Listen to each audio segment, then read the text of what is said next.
पत्रकार वो जो सत्ता से लगातार टकराता है, सत्ता को लगातार आलोचना करता है, सत्ता की चाटुकारिता नहीं करता है। आपकी पत्रकारिता, मुझे ज्ञान मत सिखाइए, आप अपनी पत्रकारिता। मुझे आपकी पत्रकारिता के समय भी मैं वही था। हाँ। मुझे पता है, इसीलिए आप आम आदमी पार्टी में गए थे, चाटुकारिता करके गए हो, किसी योग्यता के बल पे नहीं गए। प्लीज देखिए विचलित कितने हो रहे हैं, मेरा एक भी मैं बिल्कुल उठूंगा, मैं आखिरी बैरोमीटर। अब उनका विजन क्या है, उनका विजन सुनता हूं, है ना। विजन क्या है? कास्ट सेंस, मतलब एक पढ़ा लिखा नेता जो कहा जाता है कि इन्होंने कहा यहाँ पर नहीं बताएं कि भाई मोदी जी जो है करोड़ों के प्लेन में चलते, तो मैं पूछना चाहता हूं, राजीव गांधी, इंदिरा गांधी जो है बैलगाड़ी में चलती थी, ये लोग बैलगाड़ी में चला करते थे। क्योंकि एक तो जो है गरीब परिवार में पैदा हुआ, गरीब परिवार का बेटा है, और दूसरा जो है सोने की चम्मच का दूध पी के विरासत की राजनीति करने वाला बेटा। नमस्कार दोस्तों, स्वागत है आपका बहुत जबरदस्त और इंटरेस्टिंग डिबेट वीडियो में। यह डिबेट हो रही है राहुल गांधी जी के सम्मान में। 2024 के लोकसभा इलेक्शन के बाद राहुल गांधी जी ने अपनी राजनीति में कैसे बदलाव किए हैं दोस्तों, इस पर यह डिबेट हो रही है। डिबेट में आप देखोगे दोस्तों, जो कांग्रेसी प्रवक्ता है आलोक शर्मा, ये मोदी जी पर बोल जाते हैं लेकिन राहुल गांधी जी पे मात्र 30 सेकंड की बात कहते हैं। तो दोस्तों इस पर बीजेपी के जो प्रवक्ता है के शर्मा इनको बहुत अच्छे से घेरते हैं। लेकिन दोस्तों इस डिबेट में बहुत ही जबरदस्त और इंटरेस्टिंग बात हो जाती है। एक राजनीति विशेषज्ञ जब राहुल गांधी जी के खिलाफ बोलते हैं तो आलोक शर्मा जो कांग्रेस के प्रमुख चाटुकार प्रवक्ता है, इनसे सहा नहीं जाता है और ये डिबेट छोड़कर भाग जाते हैं। जो जैसी इनकी हमेशा की आदत ही है, राहुल गांधी जी की बुराई तनिक भी सुन नहीं पाते और भाग खड़े होते हैं। और दोस्तों लास्ट में आप देखोगे कालू सोच की जबरदस्त पिटाई जो के शर्मा लगाते हैं, क्यों लगाते हैं वो आप इस डिबेट में देखोगे। तो चलिए दोस्तों शुरू करते हैं बहुत ही जबरदस्त और interesting debate video. Let's start. बहुत दिन हो गए हैं, मजा नहीं आ रहा है। अभी मजा आएगा ना, भिड़ो पिक्चर चालू करो बे। जो स्मृति ईरानी जी का अहंकार जनता ने तोड़ा, उसके बाद उनको समझ आई कि नहीं, राहुल गांधी जी जो हैं उनका व्यक्तित्व, उनकी कार्यशैली जो है ठीक है। मोदी जी का जिस दिन अहंकार टूट जाएगा उस दिन मोदी जी को भी समझ आ जाएगी। समझ तो आ गई है, वैसे वो डरे डरे से रहे। आजकल संसद में भी बड़ा कंधे झुके हुए हैं और झुककर चल रहे हैं। वो आजकल ज्यादा नजरें भी किसी से नहीं मिला रहे हैं। मोदी जी की तो खैर बात ही क्या है। महुआ मोइत्रा जब बोलने लगी तो मोदी जी पार्लियामेंट छोड़ के भाग गए। तो राहुल गांधी जी सीरियस पॉलिटिशियन नहीं है, आपने कहा। अभी आपने किस आधार पर कहा मुझे नहीं पता। अरे मैंने कहा उनकी छवि बनाई थी, पहले उनकी छवि थी। मैंने ये कहा कि लेकिन भारत जोड़ो यात्रा के बाद से लोग उनको गंभीरता से लेने लगे हैं, उनके विरोधी भी लेने लगे हैं। मैं फिर मानक जी मैं फिर कहूंगा, हिंदुस्तान के मीडिया का छवि बनाने में और उनकी छवि बिगाड़ने में बहुत बड़ा रोल रहा है। और क्यों रहा है वो पूरा देश जानता है। तमाम पत्रकारों ने क्या किया है वो भी पूरा देश जानता है। अभी भी 4 का जो बिल वापस हुए हैं वो जनता के दबाव में है। जनता ने इनको आईना दिखाया है और जनता इनको आगे भी आईना दिखाएगी। आज मोदी जी के पास अगर इलेक्शन कमीशन ना हो, मीडिया ना हो, पैसा ना हो, CBI, income tax, IB raw ना हो, तो मैं समझता हूं आलोक जी देखिए, उनके पास आज की डिबेट का, आलोक जी रुकिए ना, आज की डिबेट का मुद्दा ही मैंने राहुल गांधी रखा है। और आप 4-5 मिनट बोले, उसमें से 30 सेकंड राहुल गांधी पर बोले और 4.5 मिनट आप मोदी पर बोले। अरे राहुल पर मान लीजिए राहुल गांधी की छवि बदली है, मान लीजिए राहुल गांधी ने भारत जोड़ो यात्रा करके इतनी मेहनत की, आपको तो फुल टॉस दिया मैंने। आप ये मानने को ही तैयार नहीं है कि राहुल गांधी बदले हैं, उनकी छवि बदली है, उनकी राजनीति बदली है। इससे और हास्यास्पद बात क्या हो सकती है? आपने राहुल गांधी के प्रमोशन के लिए ये कार्यक्रम बनाया और आपने स्वयं कहा कि मैं तो राहुल गांधी का प्रमोशन कर रहा हूं। कांग्रेस के प्रवक्ता के शर्मा नहीं, बिल्कुल। अब देखिए, अब ठीक है, वैसे अब मुझे ठीक लग रहा है। आलोक जी को लगता है राहुल गांधी को डेंट करने के लिए मैंने डिबेट रखी है, आप कह रहे हैं मैंने राहुल के प्रमोशन के लिए डिबेट रखी है। अब ठीक है, के शर्मा आप बोलिए आगे। नहीं, मैंने तो, आपने स्वयं कहा मैं राहुल जी के ऊपर एक कार्यक्रम बनाया हूं। आपने कहा कि मैं डिबेट लाया हूं। आप तो ये आपके शब्द हैं, मेरे थोड़ी ना शब्द हैं। हाँ। ये तो आपके शब्द हैं। अरे मैंने कहा राहुल गांधी को मुद्दा रखा है, उनके प्रमोशन की मैंने ठेका थोड़े लिया राहुल गांधी के प्रमोशन। चलिए हाँ, ठीक है, तो आप मुद्दा ही बना लीजिए। चलिए यही मान लीजिए मालिक जी। और इतना लोडेड क्वेश्चन आपने कांग्रेस के प्रवक्ता से पूछ दिया कि राहुल गांधी की तारीफ में आप जो है बोलिए। अब वो बेचारे, आप ही ने गणना करके बताया कि 30 सेकंड आप राहुल जी पे बोले, 4.5 मिनट आप मोदी जी को कोस रहे हैं। तो आप इतना लोडेड प्रश्न यदि कांग्रेस के प्रवक्ता से पूछेंगे कि राहुल गांधी के तारीफ में 5 मिनट बोल दीजिए, वो बेचारे क्या बोल पाएंगे? 30 सेकंड भी नहीं बोल पा रहे हैं आलोक जी। तो आप इसी से समझ सकते हैं कि राहुल गांधी की शख्सियत क्या है। तो अब मैं क्या कर सकता हूं इसमें? ये तो कांग्रेस के प्रवक्ता को सोचना पड़ेगा कि 5 मिनट की तारीफ नहीं कर पाए। लेकिन समस्या ये है कि एक फ्यूज, एक रिफ्यूज और एक कंफ्यूज, ये शख्सियत जो है फ्यूज, रिफ्यूज और कंफ्यूज शख्सियत है। तो इससे आप किसी की तुलना करना या ये करना, इसकी सोच ही नहीं सकते मानिक जी।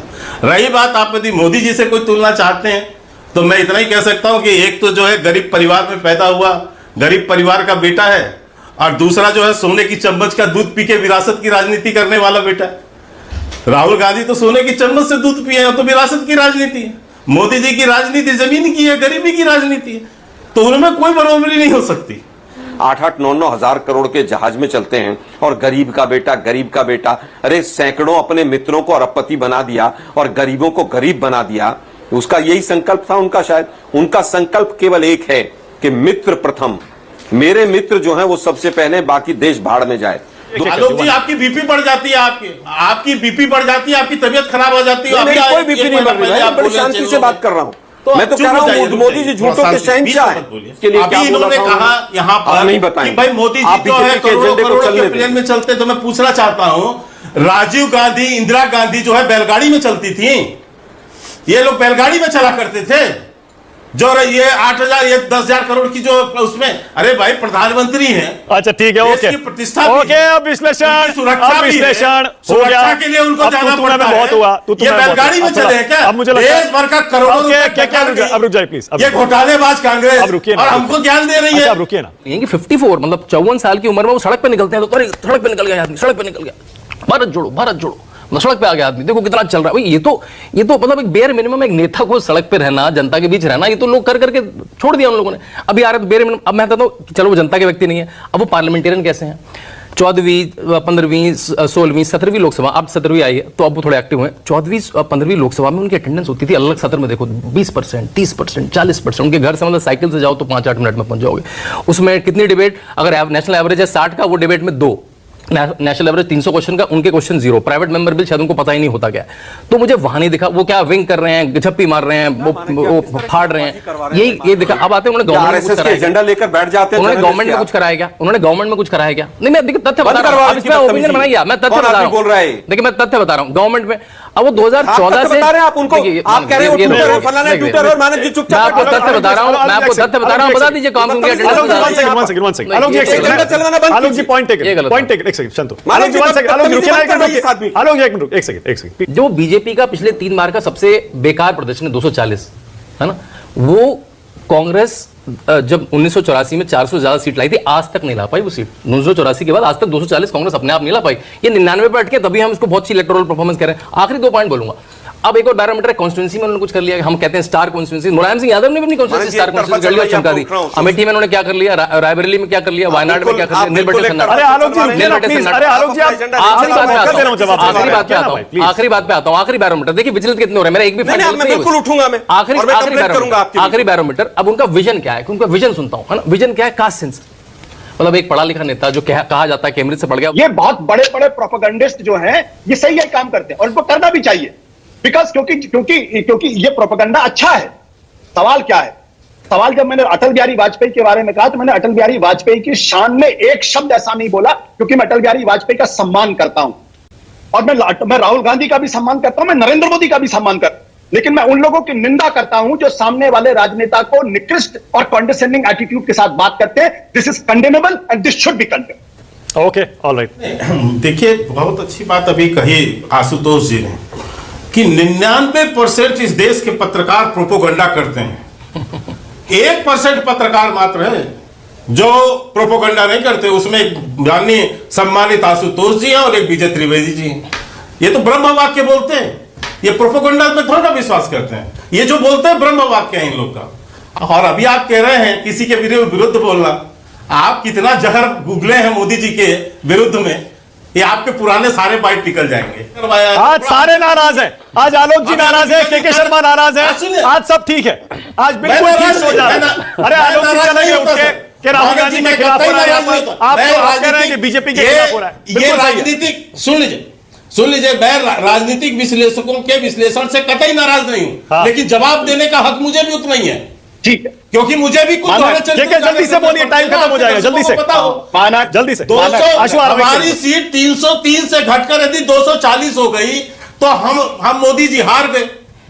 और ऐसे चुनाव हारना जीतना कोई मतलब नहीं रखता, हार जीत तो चलती रहती है।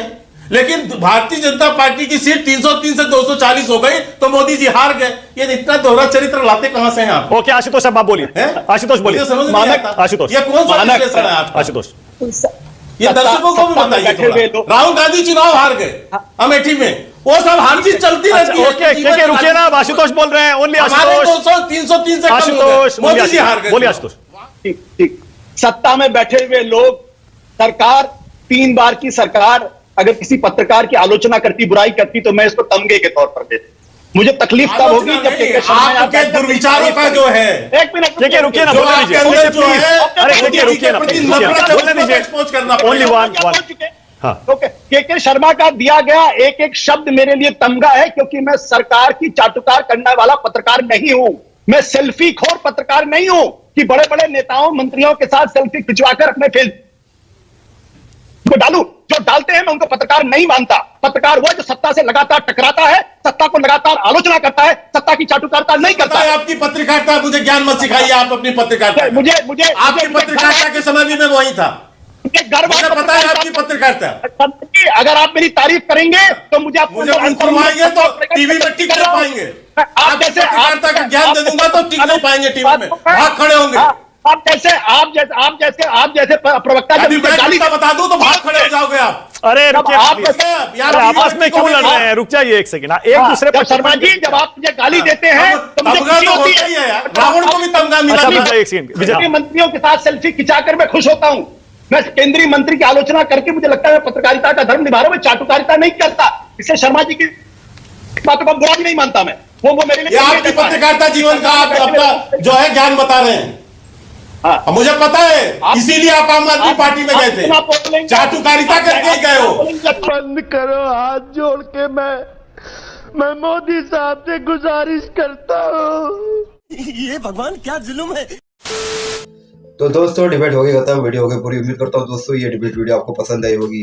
अच्छा हो गया कि दोस्तों आलोक शर्मा भाग गए, क्योंकि उनका बीपी हाई हो जाता है। हर डिबेट में आप देखते होंगे कि बड़ी हाई बीपी के साथ वो डिबेट करते हैं। उनका भाग जाना ही सही था। लेकिन जो ये हमारे चाटुकार और क्या कहते हैं इनको प्रोपेगेंडा करने वाले, कानून तो दूसरों को चाटुकार और प्रोपेगेंडा करने वाले कहते हैं, लेकिन ये खुद नहीं करते, ऐसा ही कहते हैं, लेकिन सबको पता है इनकी हकीकत क्या है। तो दोस्तों के शर्मा ने बहुत इनकी अच्छी क्लास लगाई, ये सीखकर आपको बहुत ही मजा आया होगा। दोस्तों ऐसी डिबेट वीडियो देखना चाहते हो तो इस चैनल को सब्सक्राइब करते हैं, जरूर जाओगे। मिलता हूँ आपसे अगले वीडियो में, तब तक के लिए जय हिंद, वंदे मातरम।